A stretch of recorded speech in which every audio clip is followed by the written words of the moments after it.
Everyone, today we'll talk about how to fix or how to solve the problem of it keeps freezing on the application of WhatsApp. We click on settings.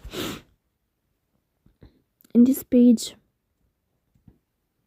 we click on apps, default apps, app settings.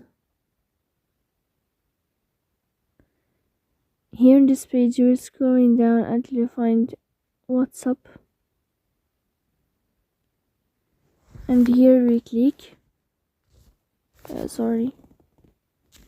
We click about WhatsApp. Then we click on first stop and we click OK. After that, we'll enter the storage. And here you can click on clear cache.